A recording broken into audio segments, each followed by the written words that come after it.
अन्नदाता, पग पग पर है संग तुम्हारे अन्नदाता। लहू किसानों का बन के पसीना सींचता है धरती का सीना।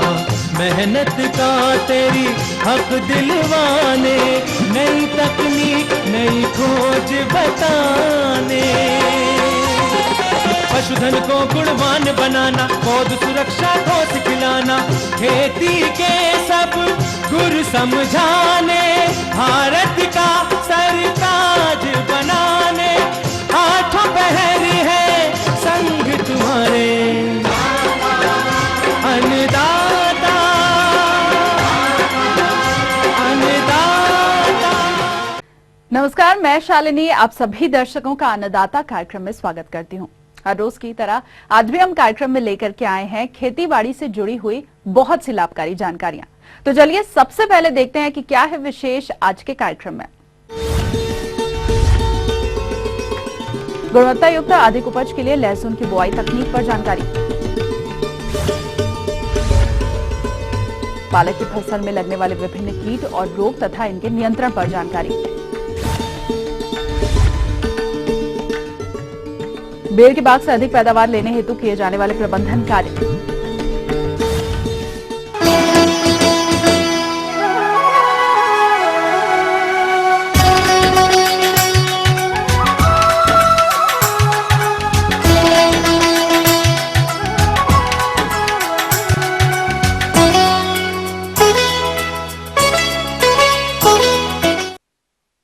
लहसुन की खेती हमारे प्रदेश के किसान भाई बहुत बड़े क्षेत्र में करते हैं। अतः हमारे जो किसान भाई इस समय इसकी खेती करना चाहते हैं वो कौन कौन सी उन्नतशील प्रजातियों का चयन कर किस तरह से करें इसकी बुआई, इस विषय पर जानकारी हेतु हमारे संवाददाता ने संपर्क किया कृषि विभाग कानपुर के डॉक्टर केपी सिंह से। लहसुन हमारे देश में तीसरे स्थान पर, विश्व में जो लहसुन की खेती की जाती है तो हमारा देश का तीसरा स्थान है। सभी प्रांतों में इसकी खेती की जाती है। मुख्य रूप से उत्तर प्रदेश, गुजरात, मध्य प्रदेश, आंध्र प्रदेश और तमिलनाडु। अपने उत्तर प्रदेश में जो हमारा सेंट्रल यूपी का क्षेत्र है जिसमें जनपद मैनपुरी, कानपुर देहात और इटावा, एटा, इसमें खेती इसकी ज़्यादा बहुतायत से की जाती है। इस समय लहसुन की बुवाई का उचित समय है, तो इस समय हम इसकी बुआई कर सकते हैं। और कौन कौन सी प्रजातियां हमारे इस प्रदेश के लिए बहुत अच्छी हैं, इसमें यमुना सफ़ेद और G1, दूसरी प्रजाति है G41 और एक है G50। हमारे आसपास जो जनपद है, मैनपुरी है, कन्नौज है, फर्रुखाबाद, इटावा, इनमें अभी कुछ दिनों से ये G282 प्रजाति किसान भाइयों के द्वारा उगाई जा रही है। बहुत अच्छा उत्पादन दे रही है। इसको हम किसान भाई इसको लगा सकते हैं, बहुत अच्छी प्रजाति है। मुख्य रूप से इसकी खेती के लिए जो हमारी ज़मीन है बलुई मिट्टी से लेकर के दोमट मिट्टी इसके लिए बहुत अच्छी होती है। यदि हमारी मिट्टी दोमट है और पर्याप्त मात्रा में जीवांश पदार्थ है तो हमारी लहसुन की खेती के लिए और उचित जल निकास हो तो हम इसकी खेती अच्छी तरीके से। अब खेत की तैयारी की बात जहाँ तक है, हम लोग खेत को तैयार करते समय ये ध्यान रखें कि बरसात के बाद हम खेत में खरपतवार हो जाते हैं तो पहली है वो मिट्टी पलट हल से कर देते हैं। उसके बाद 2-3 जुताइयाँ कल्टीवेटर या हैरो से करके, या जो इस समय एक नया यंत्र रोटावेटर चल रहा है, इससे जुताई करके खेत को हम समतल कर देते हैं। और सिंचाई की आवश्यकता अनुसार छोटी छोटी क्यारियाँ बना लेते हैं। क्यारियाँ बना करके उसमें कुदाल से या किसी लकड़ी की सहायता से या लोहे की एक वो बना लेते हैं, उससे लाइनें खींच करके और इसमें जो कलियां हैं इसमें की जाती है। जहाँ की खाद उर्वरक की बात है, किसान भाइयों, ये लहसुन की जब हम बुआई करते हैं तो समय 100 किलोग्राम यूरिया खाद के रूप में इसका प्रयोग करते हैं। और 3 सुपर फास्फेट क्यों लेते हैं? सुपर फास्फेट का मुख्य रीजन ये है, हम डीएपी भी प्रयोग कर सकते हैं, लेकिन सुपर फास्फेट में सल्फर की मात्रा इसमें 12% होती है। तो हमें सल्फर की मात्रा को खेत में देने के लिए, क्योंकि लहसुन में गंध होती है, उसमें सल्फर की ज़्यादा आवश्यकता होती है, तो एलाइल ये इसमें तत्व बनता है, तो इसके लिए हम सुपर फास्फेट के रूप में देते हैं, तो ये ज़्यादा उपयोगी होता है। तो ये 300 किलोग्राम सुपर फास्फेट और 100 kilogram potash, muriate of potash के रूप में इसको बुआई के पहले हम इसमें कर देते हैं। देखिए, इसमें उर्वरक की ज़्यादा आवश्यकता होती है, तो हम बुआई के पहले जब अंतिम जुताई करते हैं उसी समय करीब 50 टन सड़ी गोबर खेत में मिलवा देते हैं, तो हमारी खेत की अच्छी तैयारी हो जाती है और रासायनिक खादों का प्रयोग करके हम इसकी बुआई करा देते हैं। अब बात आती है कि इस समय जो हम बुआई करना चाहते हैं, तो हमारा लहसुन का जो बीज है, इसका आपने देखा होगा बल्ब होता है, इस जो अलग अलग कलिकाएं होती हैं इसको निकाल करके और अच्छी मीडियम साइज की, बड़े से लेकर के मीडियम तक इसको हम छांट करके और इसकी बुआई करते हैं। इसकी कम से कम बीज की मात्रा इसके साइज के ऊपर निर्भर करती है। 6 से लेकर के 8-9 कुंटल प्रति हेक्टेयर इसका जो कलिकाएं हैं, जवा है, इसकी आवश्यकता होती है। इसको हम समय बीज शोधन भी कर सकते हैं, तो इसमें बुआई करते समय ये ध्यान रखना पड़ता है 10 से 15 सेंटीमीटर की दूरी पर हम लाइन बनाते हैं और छोटे छोटे बच्चे इसकी बहुत अच्छी तरीके से इसकी बुआई करते हैं। इसकी ध्यान देने की बात है कि जो हमारा कली है, इसका ऊपरी जो अंकुरण है वो हिस्सा ऊपर रहे। कभी कभी बच्चे जल्दी में उल्टा तो ये दिक्कत हो जाती है कि फिर उसका अंकुरण सही नहीं हो पाता है। खेत की बुआई के समय ये ध्यान रखें तो नमी हो, ये नमी नहीं है तो हम बुआई के बाद समतल करके और तुरंत पानी लगा देते हैं। और खेत में पर्याप्त नमी है, यह नमी में उस समय पानी नहीं लगाया तो नीचे इसके कली में जड़ें निकलती हैं और इसका है या कलिका है ये जमीन के ऊपर निकल आती है, तो इसको फिर दबाने में दिक्कत होती है। तो उस समय हम पर्याप्त नमी हो और या हम सिंचाई कर दें और उसके बाद समतल कर देते हैं। सिंचाई की जहाँ तक बात है, सिंचाई हम शीत ऋतु में 10-15 दिन के अंतराल पर इसमें सिंचाई करते हैं। और इसके बाद खरपतवार की भी बहुत बड़ी इसमें समस्या रहती है, क्योंकि खरपतवार ये उथली है, इसमें हल्की उथली निकाई गुड़ाई खुरपी की सहायता से करते हैं। और सही तरीके से यदि हम खरपतवार नाशी का भी प्रयोग करना चाहें तो हम इसको कर सकते हैं। बुआई के बाद जब तक ये इसका जमाव न हो तो 3.3 लीटर स्टाम्प या पेंडीमिथिलीन बाजार में स्टाम्प के नाम से मिलता है खरपतवार नाशक, जिसको हम देते हैं। इसके अलावा खड़ी फसल में भी एक ऑक्सीफ्लोरोफेन नाम का ये जो गोल के नाम से एक दवा आती है, तो इसको भी हम छिड़काव कर देते हैं। तो ये खरपतवार के लिए बहुत अच्छा सिद्ध हुआ है और इससे खरपतवार नियंत्रित किया जा सकता है। और इस तरह खरपतवार और सिंचाई का अच्छा जल प्रबंध रखा जाए, कीट रोगों की व्यवस्था ठीक रहे, तो हम इससे 6-7 महीने में 160-70 दिन में इससे अच्छा उत्पादन प्राप्त कर सकते हैं। तो ये थी कुछ उपयोगी जानकारियां। अब लेंगे एक छोटा सा ब्रेक, जल्द हाजिर होंगे। पालक की फसल में लगने वाले विभिन्न कीट और रोग तथा इनके नियंत्रण पर जानकारी।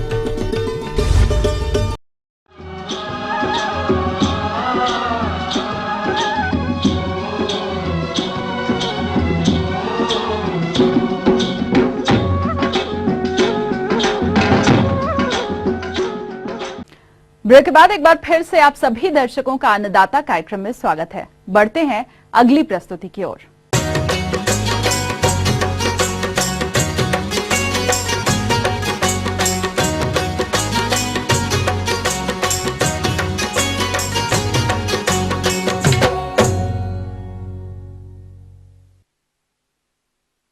हमारे राज्य के जिन किसान भाइयों ने पालक की फसल लगा रखी है, उनकी फसल में इस समय विभिन्न प्रकार के कीट और रोगों का प्रकोप देखने में आ रहा होगा। अतः किसान भाई किस तरह से करें पालक की फसल में कीट और रोगों का नियंत्रण, इस बारे में जानकारी दे रहे हैं एक कृषि वैज्ञानिक डॉक्टर आरएल भारद्वाज। किसान भाइयों, आज बात करते हैं पालक की सब्जी में लगने वाले कीट और रोगों के प्रबंधन के बारे में। पालक एक बहुत ही पौष्टिक सब्जी है और वर्तमान में पालक की खेती सभी मौसम में होने लगी है। गर्मियों में इसकी खेती छाया में की जाती है सामान्यतया, और सर्दी में इसकी मुख्य फसल ली जाती है। परंतु इसमें लगने वाले कीट और बीमारियों के कारण से किसान भाइयों को काफ़ी नुकसान होता है। आज बात करते हैं इसमें लगने वाले प्रमुख कीट और रोगों के बारे में, जिसमें प्रमुख कीट है चेपा। चेपा पालक की पत्तियों को पत्तियों का रस सूंघ करके काफ़ी नुकसान पहुंचा देता है। उससे पत्तियों का आकार जो है छोटा हो जाता है। साथ साथ में इसके कीट जो है पत्तियों पे लगे रहने से मार्केट वैल्यू घट जाती है। इसकी पत्तियां मुख्य खाद्य पदार्थ होने के कारण से इन्हीं की सब्जी जो बनती है, और अगर उन पे किसी भी प्रकार से चेपा या कोई कीट के अवशेष इस मार्केट में पहुंचते हैं तो उनको ग्राहक लाइक नहीं करते हैं। चेपा रस चूसने के साथ साथ में पत्तियों के ऊपर चिपचिपा पदार्थ भी स्रावित करता है, तो कई बार उसके ऊपर कवक का प्रकोप भी बढ़ जाता है। चेपा से बचने के लिए मेलाथियान 50 cc 1 मिलीलीटर दवा प्रति लीटर पानी में डाल करके छिड़काव करना होता है। साथ साथ में ये छिड़काव 7 दिन के अंतर पे 2 बार दोहराना होता है। इसके साथ में किसान भाइयों ये भी ध्यान रखिए कि अगर चेपा आसपास की दूसरी फसलों में भी अगर लग रहा है तो छिड़काव जहाँ तक संभव हो पूरे खेत में एक साथ करना चाहिए ताकि चेपे को नियंत्रित किया जा सके। इसके साथ साथ में दूसरा एक कीट जो लगता है वो लगता है पत्ती भक्षक कीट। पत्ती भक्षक कीट की जो लटें होती है, विशेष रूप से इसका जो लार्वा होता है वो पत्तियों को इस प्रकार से काट देता है, और इस प्रकार से कटी हुई पत्तियों का जो मार्केट वैल्यू है वो बिल्कुल शून्य हो जाती है। ये जो कीट आपको दिखाई दे रहा है बहुत ही छोटा कीट है, ये धीरे धीरे बड़ा हो जाता है, हरे रंग की लटें होती है, और एक पत्ती का आप नुकसान देख रहे हैं कि ये पूर्ण रूप से पत्ती खाने के योग्य नहीं रही है। इसको नियंत्रित करने के लिए डाइमिथोएट 1 ml मात्रा प्रति लीटर पानी में या मेलाथियान 50 cc 1 ml मात्रा प्रति लीटर पानी में डाल करके इसका छिड़काव हमें करना होता है, और आवश्यकता होने पे ये छिड़काव दोबारा दोहराया भी जा सकता है जो 7 से 10 दिन के अंतर पे आवश्यक होता है। इस प्रकार के कीटों को नियंत्रित रखने के लिए क्लीन कल्टीवेशन की आवश्यकता होती है। किसान भाइयों आप ध्यान रखिए कि पालक में किसी भी प्रकार का वीड और दूसरी प्रकार की जो खरपतवार और दूसरे अन्य पौधे हैं वो नहीं होने चाहिए, और पौधों को स्वस्थ और लाइन में अगर हम बुआई करते हैं तो इस प्रकार के कीटों का प्रकोप काफ़ी कम होता है। कीटों के साथ साथ में पालक में मुख्य रूप से कुछ बीमारियां हैं जिनमें आर्द्र गलन मुख्य बीमारी है जो प्रारंभिक अवस्था में ही उसको नुकसान पहुंचाती है, और आर्द्र गलन के अंदर पौधा जिस जगह से ज़मीन के साथ जुड़ा हुआ होता है या जहां जड़ और तना एक साथ लगते हैं वहां पौधे सड़ जाते हैं। इससे बचने के लिए पालक के बीज उपचार करना चाहिए, और बीज उपचार करने में हम डाइथेन M45 या बावस्टीन की 2 ग्राम मात्रा प्रति किलोग्राम बीज को उपचारित करने में काम में ले सकते हैं। पौधे के अंकुरण के साथ साथ में ही जैसे ही अंकुरण होकर के बाहर आता है उस समय हमें डाइथेन M45 की 2 ग्राम मात्रा प्रति लीटर पानी में घोल बना करके 400 लीटर पानी का प्रति हेक्टेयर की दर से छिड़काव भी करना चाहिए। ये समस्या जिन खेतों में ज़्यादा हो वहाँ पे उठी हुई क्यारियों में भी पालक की बुआई कर सकते हैं, जिससे इस रोग से आसानी से बचा जा सकता है। इसके साथ साथ में एक पत्ती धब्बा रोग काफ़ी नुकसान पहुँचाता है, और पालक की जो इकोनॉमिक वैल्यू है, आर्थिक जो महत्व है वो कम कर देता है। पत्तियों पे भूरे रंग के धब्बे पड़ जाते हैं, और इससे बचने के लिए मैंकोजेब 2 ग्राम मात्रा प्रति लीटर पानी में घोल करके 10 दिन के अंतर पे 2 बार छिड़काव करने होते हैं। बुआई करने के 20 से 25 दिन बाद धब्बे जैसे ही शुरुआती अवस्था में ही दिखाई दें, किसान भाइयों को तुरंत प्रभाव से दवाई का इस्तेमाल करना चाहिए। इसके साथ साथ में किसान भाइयों ये भी ध्यान रखना चाहिए कि अगर पत्ती धब्बा रोग का प्रकोप ज़्यादा हो रहा है तो संपूर्ण खेत में एक बार पालक की कटाई करके उसके बाद में दवा का छिड़काव करें, तो जो दूसरी ग्रोथ आएगी, दूसरा जो पत्तियां निकलेगी वो स्वस्थ पत्तियां निकलेगी। इसके अलावा पालक में कभी कभी लाल सड़न की समस्या भी आती है, और लाल सड़न को रोकने के लिए हमें किसी भी प्रकार की फफूंदनाशी दवाई जैसे बावस्टीन की 2 ग्राम मात्रा प्रति लीटर पानी में घोल करके छिड़काव किया जा सकता है। इसके अलावा पालक में कभी कभी तापमान अधिक होने की स्थिति में या फरवरी माह में जो फसल ली जाती है उसमें पाउडर मिल्ड्यू या छाछिया रोग का प्रकोप भी हो जाता है। छाछिया रोग से रोग कारक जो है वो पत्तियों के ऊपर एक सफ़ेद रंग का पाउडर फैला देता है और वो पत्तियां खाने के योग्य नहीं रहती है। प्रकाश संश्लेषण की क्रिया अवरुद्ध होने के कारण से पत्तियों की बढ़वार भी बराबर नहीं हो पाती है। इससे बचने के लिए हम सल्फर डस्ट का इस्तेमाल 25 किलोग्राम प्रति हेक्टेयर की दर से कर सकते हैं। इसके अलावा कैराथियन का इस्तेमाल भी 2 ग्राम प्रति लीटर पानी में घोल करके छिड़काव करने से भी आसानी से इसको नियंत्रित किया जा सकता है। तो इस प्रकार से किसान भाइयों, पालक में लगने वाले कीट और रोगों का प्रबंध अगर आप समय पे करते हैं तो ये अधिक लाभ देने वाली और वर्ष भर चलने वाली फसल है, जिससे हम कम दूरी में, कम मात्रा में बुआई करके या थोड़े क्षेत्र में बुआई करके अधिक लाभ कमा सकते हैं। आगे और भी है कुछ रोचक जानकारियां, पर यहाँ पर रुकेंगे एक और कमर्शियल ब्रेक के लिए। जल्द हाजिर होंगे। बेर के बाग से अधिक पैदावार लेने हेतु किए जाने वाले प्रबंधन कार्य।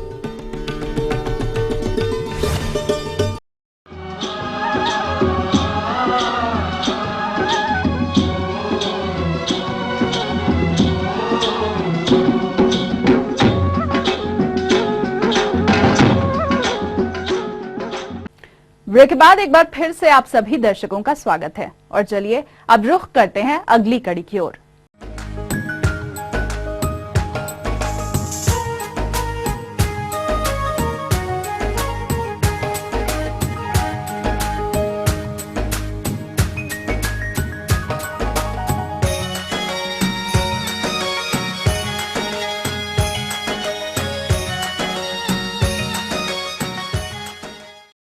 बेर, जिसे गरीब के सेब की उपमा दी गई है, और हमारे जिन किसान भाइयों ने बेर के फल उद्यान लगा रखे हैं, वो इनसे अच्छा उत्पादन लेने हेतु इस समय कौन कौन से प्रबंधन कार्यों को अमल में लाएं, इस बारे में जानकारी दे रहे हैं एक कृषि वैज्ञानिक डॉक्टर एस.के. खंडेलवाल। जिन किसान भाइयों के बेर के बगीचे हैं, अभी वो बगीचों में जाके देख रहे होंगे कि बेर के पौधों में अच्छी मात्रा में फूल आ रहे हैं और अब फूलों से फल भी बन गए हैं। फल यदि देखें तो मटर के दाने के बराबर के फल काफी बन चुके होंगे और अभी ये प्रक्रिया निरंतर चालू भी होगी। तो किसान भाइयों, बेर के पौधों में एक चीज विशेष ध्यान रखने की बात होती है कि जब अपन फल तोड़ने की स्थिति में आते हैं, यानी कि जनवरी फरवरी के माह में, तो पौधे फल मक्खी से ग्रसित होते हैं। फल मक्खी का मतलब जो फल है वो कांटे मिलते हैं और उनके अंदर जब अपन देखेंगे तो अंदर की तरफ कीड़े मिलेंगे और उस समय अपन चिंतित होते हैं कि अब इनका निदान कैसे करें। तो किसान भाइयों, जिन क्षेत्रों में फल मक्खी का प्रकोप ज्यादा होता है तो उन किसान भाइयों को तो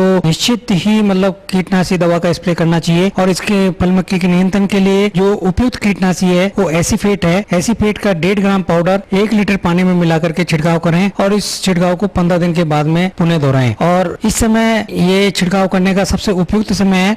इसके बाद में 15 दिन बाद में एक बार और इसको दोहराएं तो फल मक्खी का प्रयोग न के बराबर मिलेगा, यानी कि फल मक्खी से काफी निजात किसान भाइयों मिल जाएगी। फल मक्खी के अलावा जो सेट हो चुका है, मटर के दाने के बन चुका है, तो इस समय खाद की मात्रा भी देनी होती है। जब बरसात चालू होती है उस समय देते हैं और दूसरी जो मात्रा है वो इस समय देनी चाहिए और इसके लिए 1 किलो यूरिया प्रति पौधे के हिसाब से जो उसके चारों तरफ का जो नाली बनी हुई है, रिंग बना रखी है, उस रिंग में दे करके और गुड़ाई करनी चाहिए और उसके बाद में सिंचाई कर देनी चाहिए। यूरिया देने से क्या होगा कि जो फल की जो बढ़वार है वो काफी अच्छी मिलेगी, पौधे को पोषक तत्व पूरी मात्रा में मिलेंगे तो उसका सीधा सीधा प्रभाव जो है फलों की वृद्धि पे पड़ेगा। इनके अलावा किसान भाइयों, खेत को एकदम साफ रखना है क्योंकि अभी जब खेत में पानी लगेगा तो खरपतवार उगने की समस्या रहती है, तो खरपतवारों को समय समय पे साफ करते रहें क्योंकि खरपतवार जो है पोषक तत्वों को ग्रहण करते हैं, जिससे कि पौधों को पोषक तत्वों की उपलब्धता पे प्रतिकूल प्रभाव पड़ता है और उसका सीधा प्रभाव फिर फलों की उपज पे भी पड़ता है। इसके अलावा किसान भाइयों, समय समय पे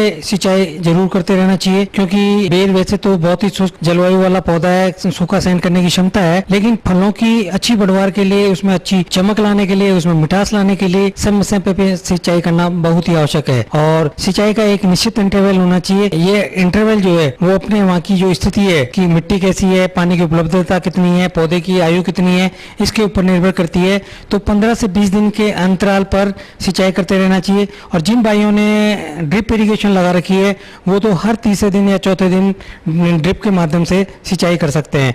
तो इस तरीके से किसान भाइयों बेर के पौधों की देखभाल करते रहना चाहिए जिससे कि अच्छी पैदावार प्राप्त कर सके और बाजार में बढ़िया किस्म के फल बेच करके अधिक मुनाफा कमाया जा सकता है।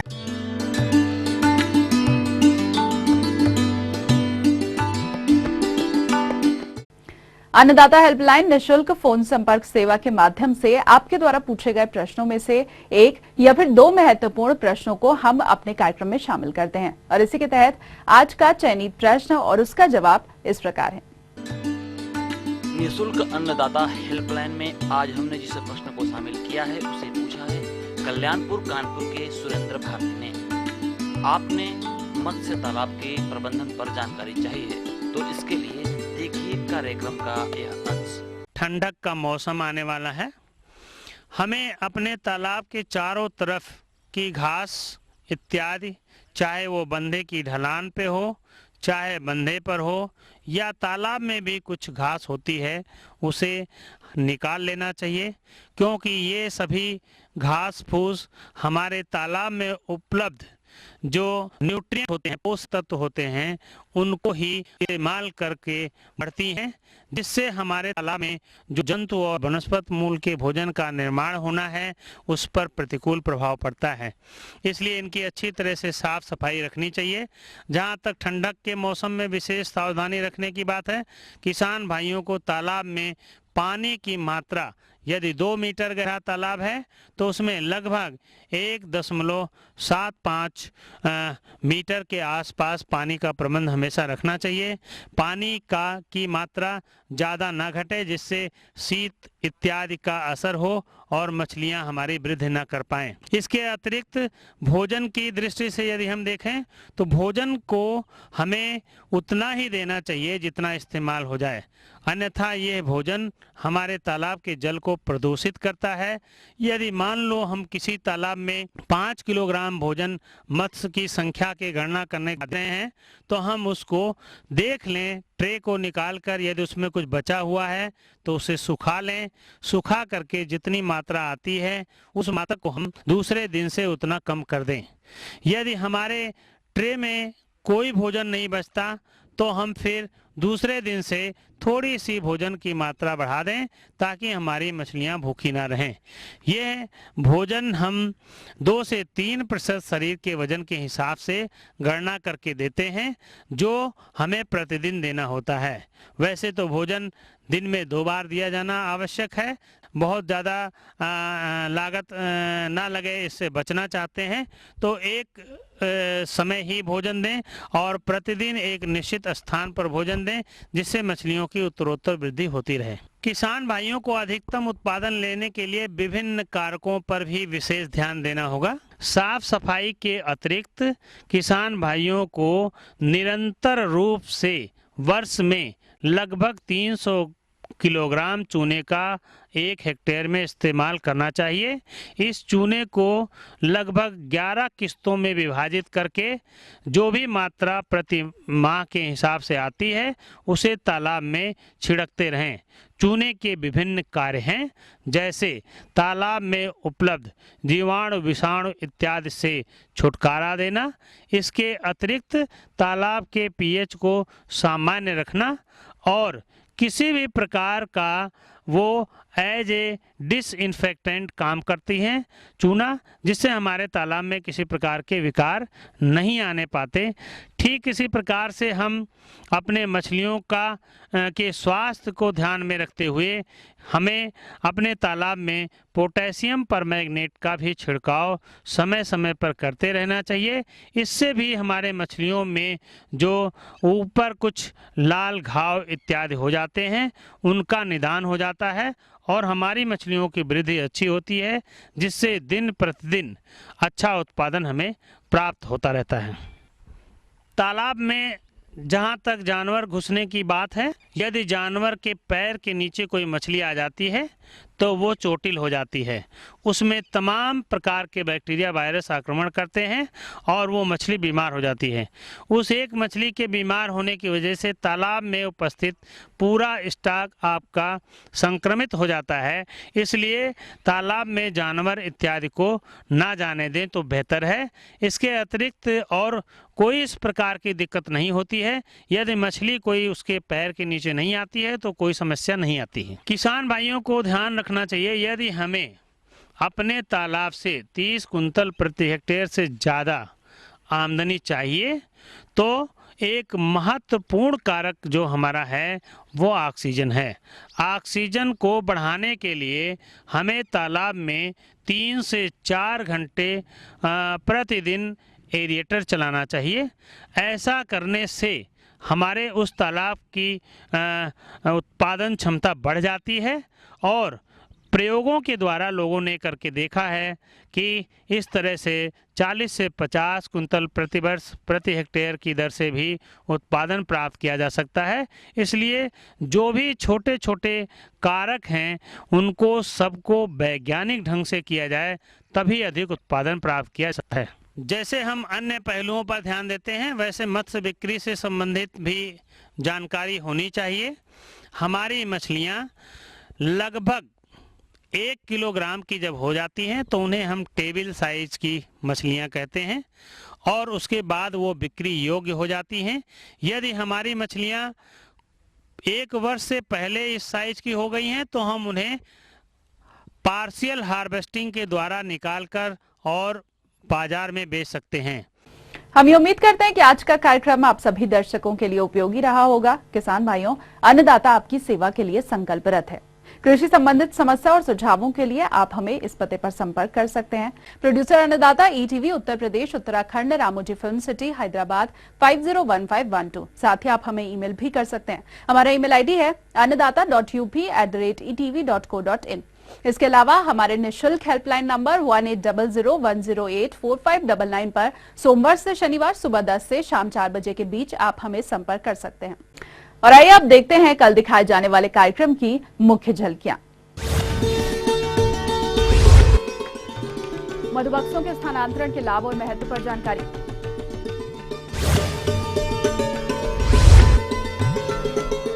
मसाले की प्रमुख फसल मेथी की वैज्ञानिक बुआई तकनीक। तो फिलहाल अन्नदाता की पूरी टीम को दीजिए इजाजत। कल फिर से इसी समय आपसे मुलाकात होगी कृषि संबंधित कुछ और महत्वपूर्ण जानकारियों के साथ। नमस्कार।